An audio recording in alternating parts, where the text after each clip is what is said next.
brother or whether you're a mother, you're staying alive, staying alive. Feel the city breaking. All right, guys, this is Staying Alive, the podcast, and I'm Louie J. And checking in. It's been a week or so we had an opportunity to kind of breathe a little bit, see some numbers go up and down for COVID.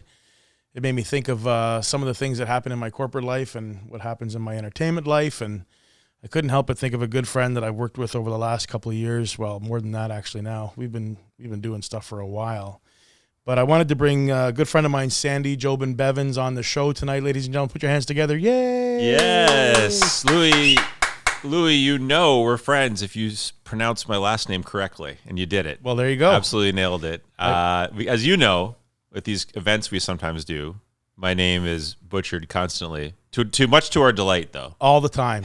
It's it's one of those drinking games where you check off when something's gone wrong, and usually the name comes up all the time. Jobin-Bevans. It seems easy, but it's made very difficult by overthinking it, I think, is what happens there. That's a challenge. Yeah. Well, we've worked in corporate environments for a while, but you've got a really great story for where you came from, where you are. It's in entertainment, from comedy to writing, to acting. You've been on the small screen, the big screen. Why don't we tell those folks that were kind enough to tune in tonight what you've been up to, where you came from? So I am originally from Flin Flon, Manitoba, which is northern Manitoba, and there's not much of a theater scene there, or acting, or a TV or film scene there. But I grew up in northern Manitoba, which is mostly known for the birthplace of Bobby Clarke, the Hall of Fame hockey player. And I moved to Toronto, or Georgetown area, was here for a long time, and fast forward, basically, I ended up back in Winnipeg, and I was in a sketch troupe, and as everyone did in the 90s, had sketch and improv troupes going on, all trying to be the next kids in the hall. And then we decided collectively we should move to Toronto to try to get our career going. So we moved here together, all lived together in a house on the east side of Toronto. And then eventually I got Second City. And said to those guys, listen, I'd rather get paid to do this. So I quit that group basically and started to improvise and do sketch comedy at Second City. And how long was the run at Second City? I was at Second City in the touring company for 2 years in the 90s, and then I got main stage in the 2000s. And between 2000 and 2004, I was just doing main stage pretty much all the time. I quit very briefly. I did 2 shows for 2 years, 2 shows, left for a year, came back and did 3 more years, 3 shows. So 5 years total of every night doing shows there. So if you're talking about 10,000 hours of doing improv to be very good at it, an expert, we definitely hit that level. Yeah, for sure. Amazing. Yeah. Well, improv, I want to talk about that today too, because it actually ties into coming back to how we might be able to help, small business or business, corporate, anybody really personally. In their lives with what improv can actually do to change the way you approach things. I think that's really valuable, and I want to get some value out to everybody that's listening tonight. But I love the story before that. You weren't always in acting. No. Where did you come from before that? I was actually going to be a high school history teacher. So I was in college at University of Manitoba. I was there to be a teacher, wanted to be a teacher, and then just to the last 6 months before I got my degree, much to my mother's chagrin still, I just said, well, if I don't go to Toronto now, I'm never going to go. If I don't go to try to be an actor, I'll never do it. So drama was my minor, so it would have been like a history/drama teacher, I guess, in high school. And I always felt like the best drama teachers had actually acted in some way. They had some of the actual skills that they could pass on. So I really wanted to at least do that, at least try to be an actor, try to do some of that, and then bring it back if I had to do teaching. So that's where it really was at. But then it just kept going, kept getting work in Toronto, which was great, and never had to go back. But my mom was constantly, and still constantly says things like, if you just finish your degree, you could be you've got options. You could be a teacher. You could come back and do a day here and there as a fly teacher, whatever. I was like, Mom, I actually have some work, This is the other thing. In Canada, parents, especially it seems, are never impressed by a TV show or a movie if you're in a commercial. That's a big deal because all their friends see commercials because they're all senior citizens. They watch a lot of network television still, and if you're in a Tim Hortons commercial, that's the stratosphere. That's the absolute highest point. You made it. Yeah. You made it. TV series, forget it. Don't really care. I love it. I mean, you always have a really kind of funny approach to anything that we've worked on. There's always this incredible personality that just lights the room up, and I think that's a great character trait. Which is also a description of you. Oh boy, You described yourself, Louie. There we go. Things Very just coming true. back at It me. is very true, though, Louie. No, you're an absolute delight. People love you. They see you. They love you. You're not the straight-laced corporate person that people go, oh, this is the same thing we're going to see a million times. I think in working with you, you have a sort of a similar attitude, which I do, which is it's going to be okay. Like, we're going to do this event, and it's going to go how it's going to go, and it's going to be okay. And as long as if we take on the role of we'll make it go smoothly and we'll relax, they relax, And that's always the thing with I find with corporate folks. If you have a big event, you're doing some national sales meeting, they love to come over and say, aren't you nervous? How can you not be nervous? And you're like, if you keep talking to me, I'll get nervous. I might get nervous. But I'd love it if you'd go away. Right. Just give me a couple of minutes. I need my own time over here. They want to put their energy, their anxiety on you when Right. you're organizing an event or you're performing. But you do as a host have to take that on, and you do as an event planner have to take that on. But our role is to calm them down and let them know that it's going to be okay. To be that rock. Yeah, That solid foundation in the delivery of whatever that program is. They asked. There's a famous baseball. Let's go back to baseball, Louie. Yes. Tug McGraw, reliever, famously for a big World Series of the Phillies in 1980, and everyone was saying he's a closer, So he's coming a high pressure, ninth inning, World Series. How do you deal with that pressure? And Tug McGraw said, I got a theory. No matter what happens, Earth is eventually going to be a frozen ice ball going through space, and no one's going to care about the ninth inning.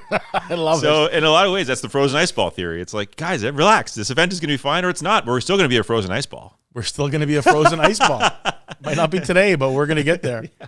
I love that. I mean, when I was looking for somebody to come in and bring a personality into corporate, it was really because in the events that I was programming and managing, it lacked personality a lot of times, and it was very rigid. And that was the point of difference, or that distinction that we had, that we'd bring in unique and creative elements. So we'd layer them on the event. Sometimes it was way too much. Yeah. And you end up peeling back and you get to the real rawness of it. And I think what's most important is that if you can inject humor in, anything in life, if there's a chance to, at the right time, right place, add that little something that makes people stop and breathe and laugh for a second, then you've kind of scored a point or two. And that was an easy one when I brought you in to be able to add to that. I mean, why don't you describe some of the things that you do in the corporate environment? And then I'd love to talk about some of the movie things and all the things that get people excited, because that's cool too. In the corporate world, so the thing about when you talk about improvisation, and you obviously the hosting aspect is very much just bringing character, introducing the next person who's up, talk to that person, get their personality up. But the improvisational aspect is often misconstrued and put into the category of axe throwing, or like I build a bike, or we went bowling, or we went to they think that's sort of a team build that we do once and then we're gone forever. Right. But what we really bring when we talk about improvisational techniques that can help with public speaking or just better communication skills, those are things that it should be done more often than just the one time and gone. So what we've actually done repeatedly with clients is the next year we'll do a little bit more, and the next year a little bit more. So that first one is that first foundation. And the other thing is there's no pressure to be funny. That's the thing that people think. They have to be funny when they're improvising. It's really it's just commitment to moving the exercise forward. You will naturally laugh and bring the humor because of what you're doing. You have a little bit of maybe discomfort at first, but then you realize, the person, my partner, or the other people in the crowd have the same anxieties about improvising, and they start laughing at this idea that we're all in the same boat. So that's a big part of it. So the two things is you don't have to be funny to do these techniques. Second thing is just to practice those techniques. And that's why you come back and try those things again, and to make them very easy. Because improvisers are good communicators because we have no script. We have to get the idea across, and you have to listen, or you don't hear the same thing that I'm projecting to you or saying to you, and you're not on the same page. And we always talked about this as improvisers. The first group that says that's bad improv is the audience. And in business, the first group that says these guys aren't on the same page or not communicating is the client or the potential client, or even internally going, our management has no idea how to communicate, so I don't believe in this group. Just like we're on stage saying we're improvisers, if we're bad improvisers, they say, I don't believe in this group anymore. I never want to see these guys do comedy again. So that's a big thing we throw out there, is that it's not just about being funny, it's about communicating better. Well, and let me backtrack for a second for the listeners that don't know. And if you happen to have been to a corporate meeting and there's a team building, component or an activity, I like to get away from the whole term team building because it's, I don't know, it just has connotations in a lot of ways. Some people think you're going to be running around the city taking photos of icons and landmarks and stuff. And I think the best team building that really happens is the dialogue and the exchange that happen between, coworker, manager, employee, and how you can socialize. So in the environments that we help program, I end up creating like these spaces for collaboration and for communication and for dialogue that are social and they're fun, but they're not necessarily as regimented or structured as a typical team build. So when I contacted you way back, Sandy, it was a chance to be able to bring in, this performance piece, because in a lot of ways it's not unlike being on stage. And in a matter of fact, you are on stage, but really outside of like teeing up that introduction and making sure that somebody recognizes who the keynote speaker is, or in fact, when you've been a keynote speaker and you've delivered a message that's, key to the brand, for me, it was about bringing in something that was unique and different. And I'll tell you, we talk about how we should be doing more improv, and the most difficult sell that I've ever had in corporate was to sell improv. Yeah, that's not an unusual thing. I mean, I think back to Second City when they first decided, we could use these things to teach corporate. All these corporate people going like those, like, for lack of a better term, hippies from Second City. Right. I think they're going to come into our business world and teach us all these things. So I'm sure there was quite a fight to get it across. But the results are there. They're always there. And I think, again, sometimes what happens is the person who's making a decision to bring in an improv workshop is thinking, am I going to have to be in that workshop, and am I going to have to be funny? They can't get it out of their own way, right? So they won't allow the next 100 people to get the education that they need. They think like, I have so much anxiety. And that's often why we also have come across problems where someone will say, this is great. The group could really use this. I won't be doing it. Right. But they'll be great. Right. And you're like digging deeper. You're like, why won't you do it? And it's just a fear and anxiety of looking funny or looking bad. And that's gone in the first 5 minutes of the workshop. We take away that anxiety so quickly to say, you're all in the same boat. You don't have to get in front of a bunch of people. You're working in pairs and large groups. It's really about moving the exercises forward. You're going to have a good time doing it. And so what will happen is the person who initially said, I'm not going to go into that, but halfway through, they're like, okay, I could go in there. That's not really leadership, though. Leadership is going first, right? Right. And so a lot of these folks need to take the plunge and go first. Now, when we have, on the other side, when we have leaders who go, no, these guys need it, and we're going to do it, and I'm into it, I'm going to go all the way, those leaders really shine, because the group goes, they had a belief in this, it's working, and now they look like the heroes. Yeah, they're authoring the program, they're coming back with full support, and they're leading by example. Yeah. They're giving a perfect, they're giving the perfect uplift to a situation where somebody could be a naysayer or, debate whether or not this is valuable. I will say one thing. Yes. We are always taught as improvisers to make the audience look like heroes. Right. That's why we always make our students look like heroes. And especially the people that hire us and bring us in, we want to make sure they look like heroes, of course, because that's, of course, beneficial to us at the end of the day. Of course. Because if we bring a volunteer on stage and we are rude to that volunteer, make them look like crap, get a quick laugh, no one in that audience is ever going to come on stage again, because they're like, that guy looked like such an idiot. I don't want to do that. So that's what we take into the workshops, is to go, we want to make everybody look good, because if I make you look terrible, I'm never going to work with you again. Why would you want to hire us back? So we're always looking to make the other person look good. That is such a big principle of improvisation. We always say, got your back. Got your back. Yeah. It's a key point. And I know that I love when I get to rewind and play back what happened at a session that I've had you in, or we did an improv workshop or whatever it is, because usually it's the person that was, kicking and fighting against this idea that comes back like the biggest ambassador, the champions, they're the cheerleader for it. We've certainly had examples of that for sure. Oh yeah, many times over the course of all these years. But I love the evolution of the workshops from year 1 to 2 to 3, and how now it gets written into the plan. It gets written into the plan well before some of the other content. Yeah. Because it's important during these meetings or the communication, whether it's a large company or small.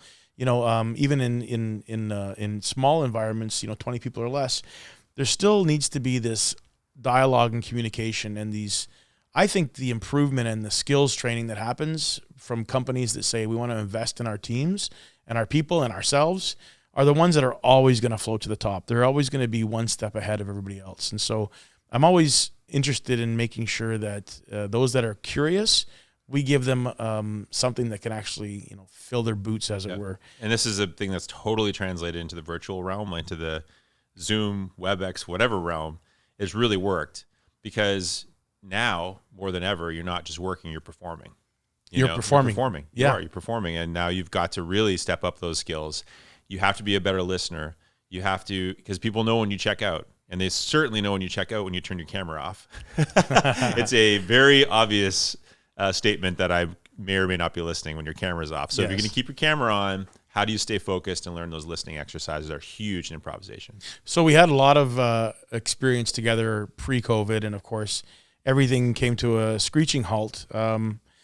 For the corporate meeting side live, of course, we've made the pivot and we're doing lots of virtual. We're on programs together right now. How have you seen the shift from the live world that you and I were once part of to what we're doing online right now? Where are the key points of difference, and is there anything that's to our advantage now, like in your opinion? Well, one thing that's to our advantage is that I find you can get hired there's no travel.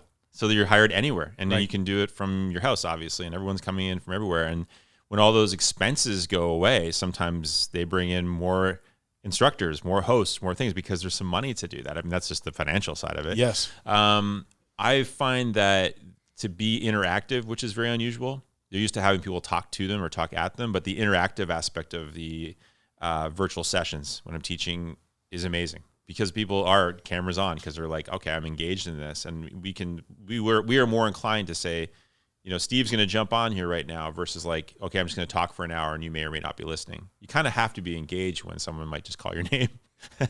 At least paying attention in the background. Yeah, at least paying attention to the background. Mm-hmm. That's a big one for sure. And there's just a whole factor of not even just like having to hire a host to travel somewhere. Everyone can just be there. So suddenly, the other thing too is, Louie, you can get a call on Monday going, on Friday, I need everybody on this all hands, and you could come on and can I get someone to host? I can do it in 5 days, no problem, right? Versus before it was like, well, where are we? It's a hotel room. Do I got to travel somewhere? Is everybody coming together? We can very suddenly put this together. Yeah, logistics have always posed their own challenges in the events for the live world, for meetings, for time away from your office, time away from.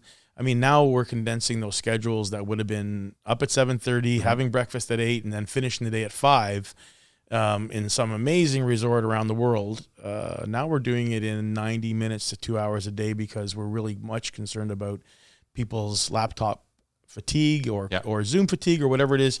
So it's more important now, in my opinion, to make sure that we're engaged and we're part of something where I can be the 70th person in this meeting and still have a voice. Yes. I need to create these spaces for them to be able to constantly be participating. Yep. And that I think is great. I also said to a client that, asked us if we could help with a fundraiser in 2021, and their fundraiser would typically host, 1,500 people at a live event. Mm-hmm. And how sad it was going to be this year that they couldn't have the live event. And I'm like, but I think you're missing the point. Like, we can go to 5,000 people. Yeah.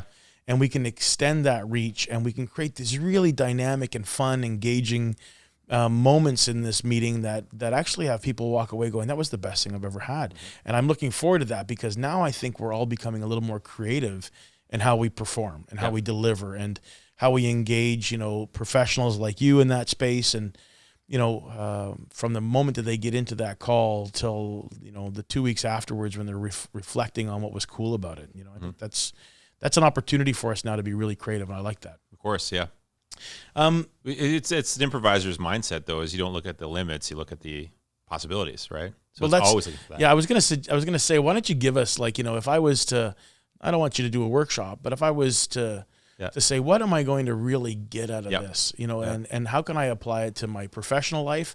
But more importantly, for those listeners that are employees, how can they possibly take some of that learning and then put it in their day-to-day, whether at home, on the calls, on the Zoom meetings? Yeah, so it's we do exercises that are pretty simple to start with. They're very easy to remember why that's important. Give an example of an exercise that might help to illustrate this. So we have something called last word response, which is you and I are having a conversation. You will use the last word of my sentence as the first word of your response, and I'll do the same back to you. So let's just do it, Louie. So I'm going to start, and my last word is going to be your first word. I'm just going to talk about South America. So, I've never really been all over South America, but my brother lives in Chile, and I'd love to go there. Talking about there. Okay, so that's what it is. Yeah. So come back. There's your first word. There was a good memory that came to mind, and it was when I was traveling the world and felt like it was a new learning experience for me. Me and a lot of my friends really miss traveling. The furthest they get is our backyard because we can be like COVID safe in a backyard with all this distancing. Distancing is something that's on my mind always. I'm worried about being within 6 feet of people, and I think that that's something we should pay attention to. Great. So that would be the conversation we have in a larger sense. Okay. Longer sentences, shortened sense. And what we talk about is listening to the end of someone's sentence and how often you actually do that. Ah, good. And most people in the room are saying, I don't ever do that. Right. Because I'm thinking of my answer before you finished talking. And if you start thinking of your answer, you stop listening. And perhaps that person, especially as a client or someone like that, someone that's you're trying to get their business. Yes. They're answering your question, but you've already started formulating the question you're going to ask. And they can basically just say, I just was talking about that. You're clearly not listening. And that really hurts relationships. So that's when you start to take those improvisational techniques and go, how can this hurt your relationships if you're not listening properly? And how can it help you if you're a really good listener? And then one thing in this exercise too, is we always say, we didn't tell you had to immediately respond. You can take a moment to reflect before you give an answer. And we point out that a lot of times in North American society, especially in this exercise, we see the people that answer right away. So you say, where? Oh, yeah, there. Because right. Pauses in business in North America are equal to awkward pause, which is equal to, I don't know what I'm talking about, so I better fill that. And I got to come back with a quick answer. So we talk about in that exercise too, above just listening, also, why not have reflective answers that are right answers versus like just jump into something that you can't deliver on? This listening piece is massive. I mean, we're hearing more people talk about the fact that you have to be a good listener to really be part of the conversation. Mm-hmm.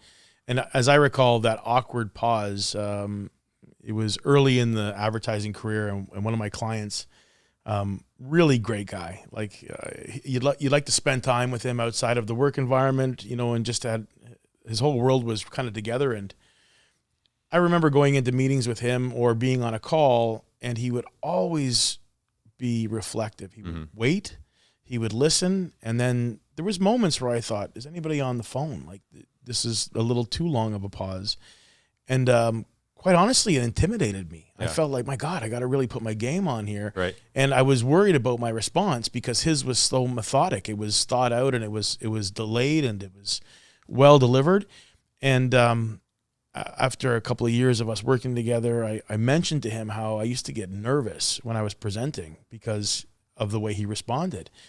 And he shared with me that he was nervous because I was presenting, and he wanted to make sure he sounded better than he actually would normally sound. Yeah. So it was amazing how we both approached the same situation, and what that pause and that reflection did to how I was preparing for that meeting. Well, just to really put it in a minor way into a political landscape, but a way that you can really think about this is, do you want to be reflective or reactive?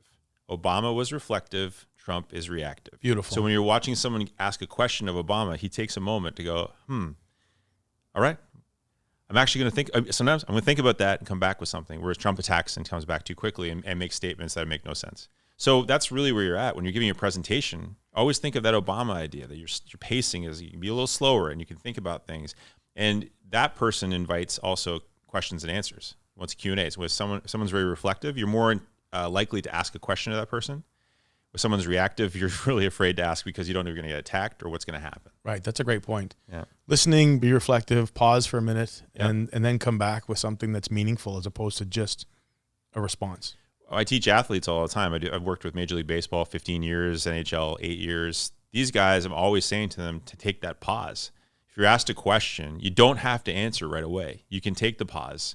They used to always say in baseball, they probably still do, pause, pass, prefer, which is pause. Do you want to pass on that question, or do you prefer another way of answering it? Think of those ideas, pause, all those things. Those pauses, though, are massive, like to take a second. You don't have to answer right away. So I can see how we could use that tip for our personal life, our business life. What else comes up in the improv training session? Well, there's a lot of ideas about the yes and concept. People think, yes and is always definitely solidified with improvisation. You need people who basically just don't know a lot about improv even know yes and is attached to it. And yes and is important because yes and is hearing the yes is I heard what you said, and then and is building on it. What happens a lot of times in the corporate world is people, especially who have to sign the checks, are like, I can't say yes to everything. And you're trying to take the idea and go, no, the yes isn't I'm going to sign a check. The yes is I heard you. Okay. And the and is here's how it's achievable. Oh, good. So if somebody says I want to do this massive thing for our group and it's way beyond budget, you should be saying, yes, I heard what you want to do, and here's how we can achieve that. If the budget isn't there, we can't do it. You can still say no at the end of the day, in fact. But in brainstorming sessions, I always say, like, the yes is I heard you, and is I wrote it on the board, and we can build on that idea that you just brought up.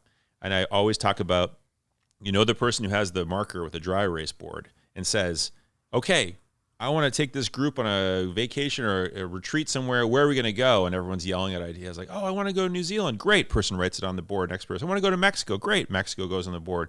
Third person, where do you go? Japan. Anybody else? So didn't get written on the board, didn't say yes to Japan, just moved on to the next idea. How likely is that person going to be to suggest another thing? Very, very unlikely, right? Unlikely. So that's the yes and. The yes and is just simply, I heard you say Japan, and I'm writing on the board, and hey, maybe not Japan, but how about if we went to like Vancouver and went to a sushi restaurant, made it within a budget? It's like, what can we actually do?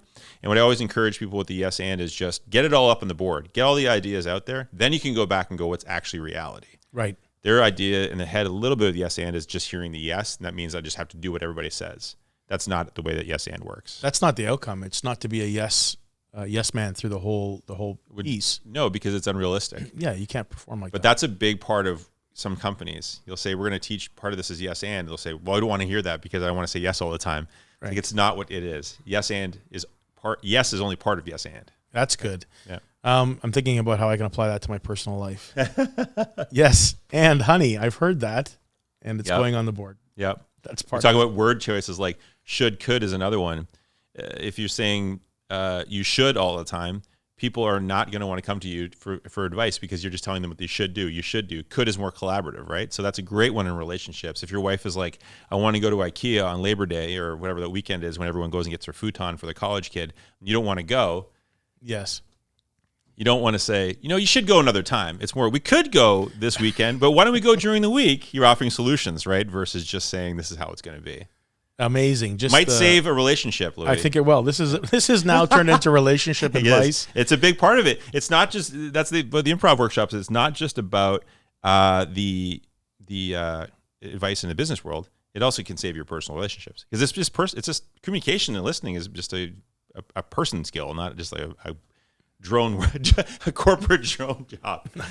Our job today is to debunk anything that was negative around improv and where it belongs in your life and your work and your personal life, because I've never seen a session or a workshop or even a slight introduction not land perfectly. And, cool. And to the point where people would go out of their way to come and find me after a session and tell me how great it was. Oh, that's great. And I know that they show their excitement during the workshops, but it's the stuff that they say behind the scenes that makes me realize that we're really onto something cool here. And if it wasn't for you bringing that to life in these little environments, then that would have been, maybe another team build where they're taking photos around the city. I just don't see that. I don't see. Louie, you have a real thing about the team build where you take photos around the city. That's your one thing you will not do. Don't ever let me catch you. Yeah, I won't. Doing a team I build promise you around that. the city. If anybody asks me to do that, we can't. We can't do it. It's not part of it. My favorite thing whenever a corporate client comes in Second City or wherever world it was and said, we have an idea, this is what we want you to do. The best way to get out of it is say, we don't have the insurance for that. That's perfect. So if they say, I want to run around the city taking photos, go, it's about $5 million to buy that insurance. We can't afford that. We can't afford that. And that goes away really quickly. It does. Things go away really quickly when they can't get the insurance. I love that. Yeah. So improv, I think we've established is hugely important. It's an opportunity to pull it into your personal life, and there's going to be some benefit to it. I always think about these little funny bits that we end up doing on these shows, and where we bring that humor back in, and some of the pre-records that we end up doing when we interview people. Yeah. I mean, that has a lot to do with your ability to deliver improv, because you end up pulling stuff out of people that normally aren't comfortable. They'll always kick and fight on the way to the camera when we say, would you mind coming over for a quick interview? And then we use that content to be able to pepper it through the rest of the meeting, which is really fun. Like it's one of the highlights of most of the meetings. But I mean, you're looking at people's personalities and you're drawing stuff out of them that maybe it's their deepest secrets. You have an ability to do that. Like, well, it's funny. Sometimes, Frank, of course, is working the camera, is amazing at it. And I always kind of make it sound like Frank's like an orphan, and this is all he wants to do is shoot some film. And if you could just help this guy out, and that just seems to get them to talk, because they just look at Frank, and he's got this like, he's kind of got that boyish kind of a look about him, that's like this guy could use a dime. So they help out a buddy. No, but we Frank and I actually do employ the tactic a little bit, like, we're going to make you look great. It's going to be fine. Exactly as document improvisers, make people look like heroes. Make them look like heroes. And Frank actually, just in all seriousness, is a welcoming person. Yes. And that's a big factor, because if you have someone on camera who's like grumpy and doesn't really want to be there, they will read that right away and be like, why am I doing this? There's no doubt about it. Yeah. Right. Well, I mean, I think that's going to be valuable for people that are listening today, but I want to talk about some of the fun things that you've been part of, and some of the career highlights. I mean, by now, most of the listeners, if they're watching this tonight on YouTube, they've probably recognized your face and can't figure out why. So let's let them know that's the whole burden of a Canadian actor, Louie. They recognize your face, but they don't know why. Yeah. It's what do they say? In America they say it's a virtual who's who of all the best. In Canada, it's a virtual who's that of all of Canadian talent. Yeah. Well, what would you like to know about? Well, like, I mean, I know there's some TV shows. I mean, you have an audience. My kids knew who you were when we first started working together, and I think those are really important shows. So I'd love to talk about that, because it affects like family. It does affect family. Well, it's funny because, I did Second City, and then I went to LA, and I was in Harold and Kumar go to White Castle, and that was a big deal. And being Officer Palumbo was a thing, and it got a lot of recognition. And then I came back, and I wasn't sure what I wanted to do. I love game shows, so I've hosted a few game shows. And then I do. The thing is, in Canada, we shot for a long time, and now it's actually had a resurgence. A lot of family sitcoms. Yes. So that was a lot of things were going on YTV and Family Channel, but then they also have a co-viewership in Nickelodeon in the States, places like that. And that became an industry that was really fun and exciting. I mean, if you want to be on a sitcom, it was a weird thing, because at first you're like, is it a family sitcom or is it a sitcom? It's like, it's just a sitcom. Like, just treat it that way. So Life with Boys was a big break for me. Playing the dad on Life with Boys was a big deal. The Nickelodeon, and it was here in YTV. And that's where a lot of kids recognize me from. They connect for sure. there for sure. And now they're in their 20s, and they're like, yeah, I can't believe it. But they remember. And I also used to write a lot of shows. I used to write a lot of, I wrote a show called Splat-A-Lot, which was basically like Wipeout, but it was a castle, and you try to run the obstacle course to the castle, but you're being pelted and thrown at by these like defenders who are basically like medieval weirdos who just threw stuff at you. And it got a massive second audience with the stoner crowd. So I had the kids who go, oh, I've seen that show. Okay. And then you had these college kids going, man, I love that Wipeout, or Splat-A-Lot. I love that Splat-A-Lot so much, man. And those guys knew all the characters. And it was like, oh my goodness. So that was a kind of a co-viewership that was going on. Great. And now I'm in a show called Parker Anderson's, and it's two shows. It's Parker Anderson's, Amelia Parker. We're shooting it basically at the same time. And I'm playing this divorced dad who's separate from the main family and comes over. He's kind of the fun dad that comes by. So it's kind of good for me, because I played like the all-American dad in Life with Boys, and now I'm playing the divorced dad. Divorced dads. But that's been a big industry for me. And then I've also hosted Just Like Mom and Dad with my wife, Kylie Evans.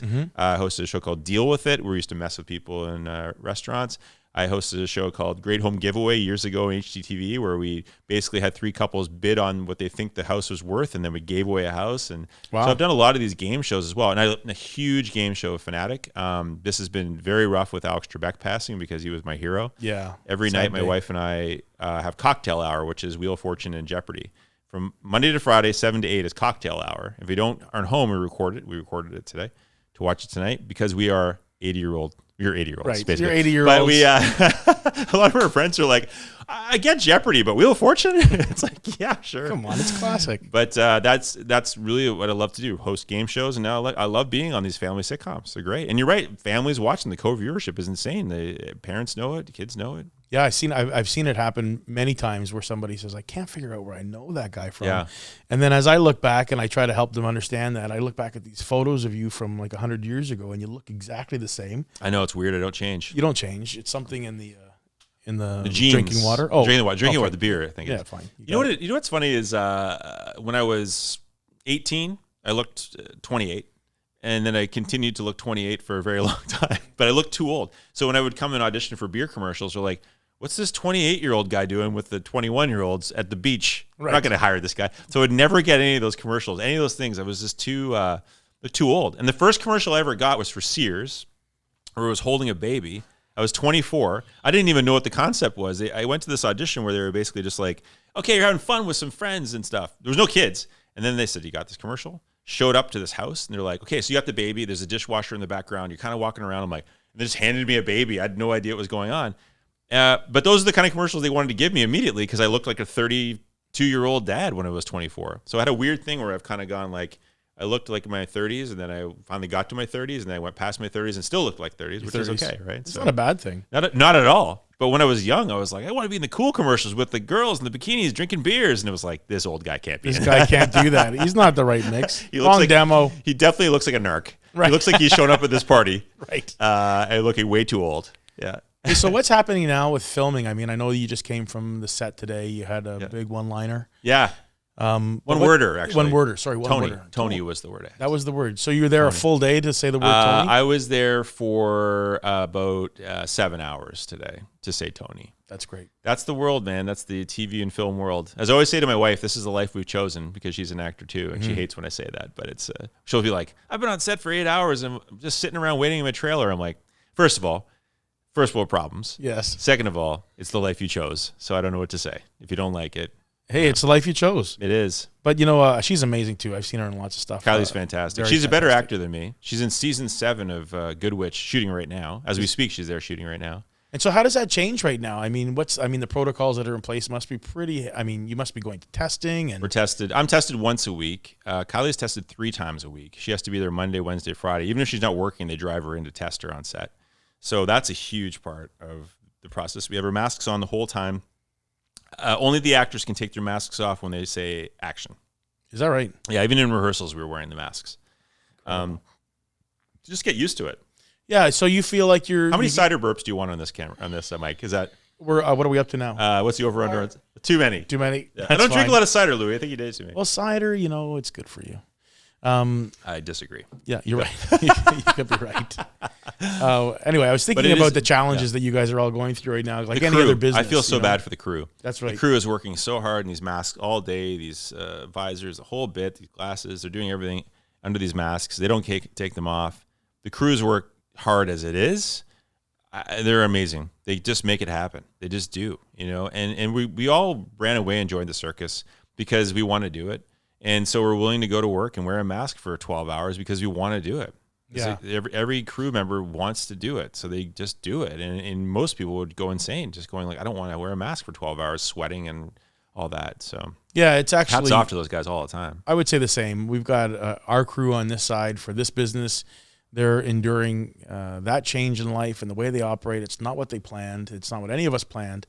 But you either jump in and do it because that's what you do. Yeah, well, this is the whole thing, going back to improvisation, what we really learned to do as good improvisers. The biggest thing we learned to do as good improvisers. You have to play the scene you're in, not the scene you want to be in. Oh, good. And that is a big thing in life right now, is we have to play the scene we're in, not the one we want to be in. So we have to stop, oh, I would have been on a vacation right now, or I would have been doing this, or would have been doing that. Because if you live with somebody, especially who has anxiety, they don't need to be told a million times what you would have been doing. Right. They need to be helped now with what they're dealing with. And so that's a big part of a skill we teach is improvisation. Because an improviser who wants to be in a different scene walks into a doctor's office and starts talking about how they're a farmer and it's a farmer's field, right? And that's a bad improv scene. A good improviser goes, I kind of wanted to make this about farming. You've offered that it's a doctor's office. I'm going to go to your idea. Right. Okay, yeah. So that's what we have to do in life right now is just you got to play the scene you're in, not the one you want to be in. That's a great piece of advice. It's huge. I mean, it's simple, and that's usually I find the best pieces of advice are all rooted in the simplicity of the thought, and that one is perfect. Listen, if I wake up in the morning at 7 a.m. to go to work and I had too many to drink the night before, I say to myself, buck up because you got to play the scene you're in, not the one you want to be in. The one you want to be I know in. you didn't want to drink last night and I wanted to have a good sleep. That's not the scene you're in right now. Go to work. Go to work. Yeah. And get it done. Yeah. Yeah. That's a little insight into my life. That's that I might have just pulled this off here. That's a little insight into my life. One cider in. One cider in, Yeah. 4 burps. No, 4. I wish it was 4. Hey, Frank? Your mic wishes it was 4. That's great. So what can we expect? What's Yes. going on in the near future outside of the filming today? Yeah. I mean, I know that we've got you on a bunch of programs coming up in the new year, which I'm very excited about. But what else have you been working on in the background? What's the shift been for you? I mean, at some point you were looking down a barrel like the rest of us. What came to mind? You know, it's funny. When I was a kid, I was always good at entertaining myself. And I think that skill helps a lot when you're, holed up in a house for 3-4 months and can't go anywhere. I mean, my wife and I were like getting puzzles and all the same things people were doing. But for whatever reason, we just had this ability to entertain ourselves and be okay to be alone and not panic and all this kind of thing. So that's a really good skill as a kid. My mom would always say, when you were a kid, you'd go to your room. We didn't know what you were doing in there, which definitely sounded like I was masturbating, but it really was just going in there and playing with toys or reading a book. And I was okay with that. I really was. And those are the kind of skills that you can't just teach overnight. But those have definitely helped. One thing we were talking about before we started all this was the Hilarious House of Frightenstein. And that's a project that we bought the rights to. This was a show that was shot in 1970 and 1971, in Hamilton. This was a show that was a big cult hit. Billy Van and Vincent Price and all these weird characters in this castle. And we went and bought the rights to that, and we've been working on bringing it back. And it's been a big process. And of course, COVID is not the best time to try to pitch a new live action show. Yeah, of course. But we're very happy with where the development has gone. We've been working a lot with CBC and trying to sell it to partners in the States as well. And that's a show that people remember. I mean, I was showing this. I got for some of the deep cuts, The Librarian. There's a Frankenstein character Deep Cuts, right there. The Librarian. Billy Van. I mean, that show, I mean that age group where, I grew up with it. And if ever you make a reference, somebody else that gets it because they're so iconic, like, The Counting and the closeout with Vincent Price and, all those pieces were so memorable. And not because the show was, filled with production value. No, at the none time. of that. There was none of that. It was just really great. It was fun. It was funny. It was terrifying. Really weird. Yeah. It's a really weird show. Yeah. And as a kid, you're looking at this stuff going, I'm scared. Yeah. Yeah. The opening or the ending with like, don't come alone next time you're don't come alone. Scared the crap out of you when you were a kid. It really did it. And it was just such a weird show. So that's the challenge of trying to bring a show like that back is now they're just not, the networks are like, we need it more polished. It has to be a little more, there has to be more of a streamline in there and like more of a, I understand what's going on. Whereas the original show is just, it was like 110 episodes they shot in like no time at all. And they just kind of said like, Billy, just be weird for a bunch of times and we'll cut that up and make that 20 episodes and all these things, a lot of improvisation in that show for sure. And with no budget really. And they thought no one's going to watch it. Maybe show it once, never see it again. And it just became a huge cult hit. I mean, they brought in Vincent Price for, I think 4 days. I think they gave him $1,100. You're kidding me. And they just said, do a bunch of monologues and we'll write them on boards and just read these monologues, like 100 and so monologue more. And he just did it. And that's why when you watch it, he's clearly his eyes are reading while he's saying it, but he's still delivering it. And they have these great stories about, Vincent Price. Just one time they were trying to get they'd gone so far ahead, the writers were still trying to write the monologues, needed a break. So Vincent Price was like, where's the beer store? He went and got a bunch of cases of beer, brought them back, gave them to the crew, and they just sat around and he told stories about being in Hollywood. It's just like an amazing guy who just decided to do this thing, Wow. for no money, but a legendary thing to do. And so how does it that you end up with this in your lap and this project? That was because I tried once before and it was challenging and couldn't do it. And then my partner, Kenny Kupris, he and his wife, Michelle Melanson, started a company called Headspinner. And they said, we know you like this project. Why don't we all go and get it together? Because it'll be our first Headspinner splash.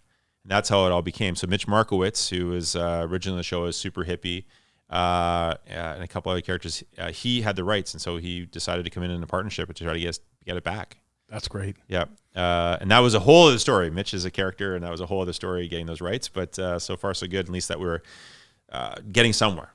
Yeah. So you're writing right now. It's not the best time, like you say, in COVID to pitch anything, but has there been reception? Has there been some? Yeah. Oh, that's lots good. of great reception. The biggest thing that people are debating was, or have been and now kind of made decisions on was, do we want a show that accepts that this is going on right now?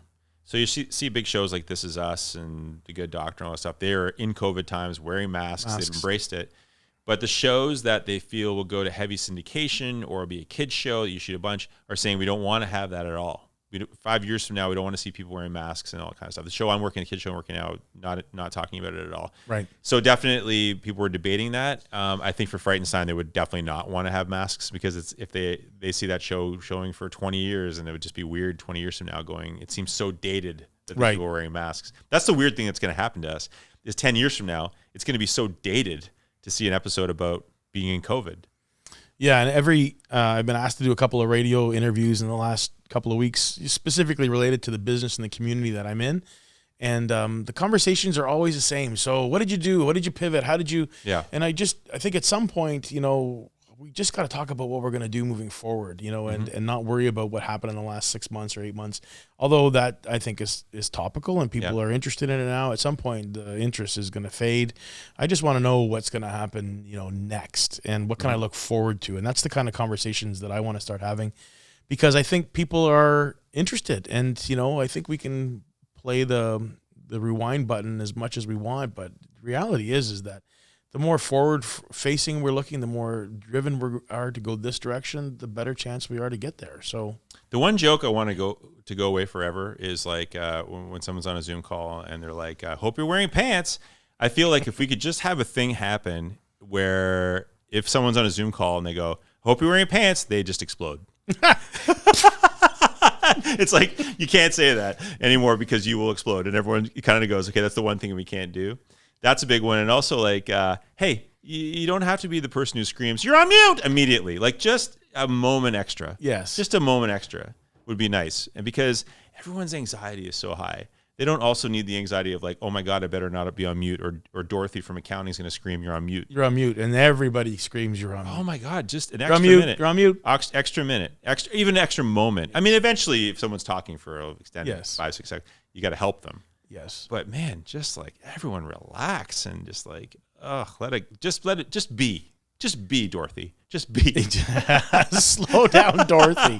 You're going to have an attack. Everyone's got a Dorothy in accounting, I think. Yeah, they get what I mean. They all do.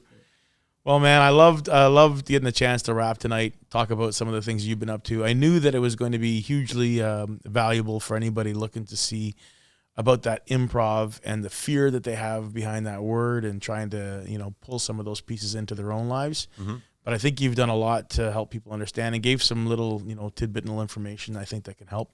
So that's really good. Thank you for that. Yeah. Loved hearing about your projects and what you're working on. I typically like to finish off a session talking about... With a song. Alouette, Jean de Alouette, Alouette, Jean de Plumeau. I think that's it. Plumeau? It's not a word. It's not right. I heard on the weekend that song is about like plucking a goose. Pluma. Oh. Yeah, it's actually about plucking a goose. So if anyone needs to know that fact. That's a good one. Thanks for ending on that. How do you like to end it on? I was going to say something else, but I think that might be the height of it. I want to hear what you got to say. Please. Well, I was going to say that we always like to give people little insights on what somebody can't live without when it comes to technology, a website, something that you're up to in your world that you're just like, this is my piece of information that I share with the world. They have to have it. Some people have talked about calm.com, the app. Some people have talked about, scheduling, I guess they're relating it to business, but what can't you live without? I think I can't live without books, and you've got to have a book everywhere you go. It was the greatest piece of advice I ever heard in acting, which was Gene Hackman. They said to Gene Hackman, "What advice would you give to young actors when they first go to their first movie set?" He said, "Bring a book, because you're going to sit around a lot and you don't want to waste time in your life. So bring a book." So I think, I got some weird mosquito. What is this? November mosquitoes? It's cider flies. Oh, cider flies. Yes. But that's a big thing. And I think we all have to remember to put our phones down and read a book, so that if at some point the next thing is not a pandemic, it's that all the power goes out. You haven't forgotten how to read a book, and you better have a good supply of them. Great advice, bud. Sandy Jobin-Bevans, thank you so much for being part of the podcast today. Thank you, Louie. You are the sweetest man I've ever met in your life. In recent times. Thank you guys for paying attention tonight. We appreciate you being here. All the best.